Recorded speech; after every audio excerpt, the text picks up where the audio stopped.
রকচটা স্বভাব, চলাচলেও বেশ ভাবসাব। নাম তার লালু মাস্তান। শরীরে প্রচণ্ড গরম, গোসল করাতে হয় দিনে 2 থেকে 3 বার। ফ্যানের বাতাস ছাড়া ঘুমাতে পারে না 34 মণ ওজনের গরুটি। ঈদুল আজহার কুরবানির হাট কাঁপাতে প্রস্তুত করা হয়েছে লালু মাস্তানকে।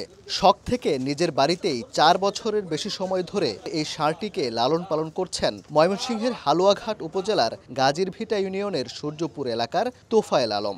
চলাফেরা তার একটু ভাবসাব আছে, যেমন বাইরে বার করলে হঠাৎ করে রাগ হয়ে যায়। রাগ হয়ে গেলে দাদা মাটি খুদে, তখন তার মাথায় পানি দেই, বাতাস দেই, তাইলে ঠান্ডা হয় আর কি। এই হলো তার ভাবসাব। এই কারণে তার নাম মূলত লালু মাস্তান রাখছি। তারে এই আদর যত্ন করে রাখি, সন্তানের মতন আদর করে রাখি।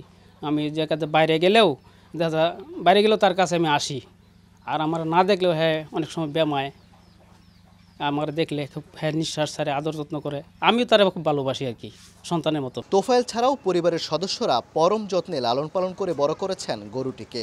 ভুট্টা, ভুসি, খড় ও ঘাস লালু মাস্তানের পছন্দের খাবার। খাওয়াতে হয় 2 থেকে 3 হালি কলাও। গত ঈদুল আজহায় ঢাকার উত্তরা দিয়াবাড়ি হাটে তোলা হয়েছিল ষাঁড়টিকে। তখন 7.25 লাখ টাকা দাম উঠলেও পছন্দসই ক্রেতা না পাওয়ায় বিক্রি করা হয়নি লালুকে। তারা প্রাকৃতিক খাবার খাওয়াই, ঘাস, খের, তারপরে ভুট্টা, ভুসি, কলা, এই প্রাকৃতিক খাবার খাওয়াই, এগুলো তার রাখি আমি। কলা যখন পাই তখনই তার আমি খাওয়াই। অনেক সময় তার যদি কলা না পাওয়া যায় তাহলে তরল আমি একটু গুড় খাওয়াই, অথবা স্যালাইন খাওয়াই, এসবগুলি খাওয়াই আর কি। লালু মাস্তান ছাড়াও কালো মানিক নামে একই জাতের আরও একটি গরু প্রস্তুত করেছেন আলম। 32 মণ ওজনের এই কালো মানিককেও এবার কোরবানির হাটে বিক্রির আশা তার। কালো মানিকটাও এটা তার ছোট ভাই, একমার পেটেরই। তার মারে আমি কিনে আনছিলাম 13,500 টাকা দিয়া।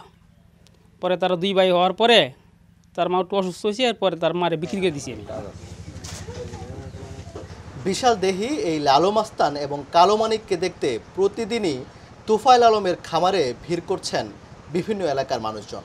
কেউ আসছেন দেখতে, কেউ আবার আসছেন দরদাম করতে।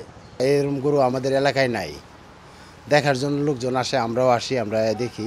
এর নাম লালু মাস্তান হলে হ্যাঁ ছোটো থাকতে বলো আপনার মানুষের ফুঞ্জি গেহারা মাথা মোতা দেয় বাইরে বুড়িয়া ব্যাঙ্গা তৈরি পড়তো। অন্য গরুর লয়ে গেরা ধুমায়া এরা দেখলে অন্য গরু সাইডটা দিত। এটাতেই মানে এলাকার মানুষ কিছু নাম দিয়েছে লালু মাস্তান। এত বড় গরু এই অত্র এলাকার মধ্যে নাই। আর এটা দেখতে আসি, দেখতেও ভালো লাগে, মন চাই যে নিজেরা এরকম করি, আগ্রহ জাগে। সন্তানের মতো স্নেহ করে লালন পালন করা ষাঁড় দুটি ন্যায্য মূল্যে বিক্রি হবে এবারের কোরবানির হাটে, এমনটাই আশা খামারি সহ স্থানীয়দের।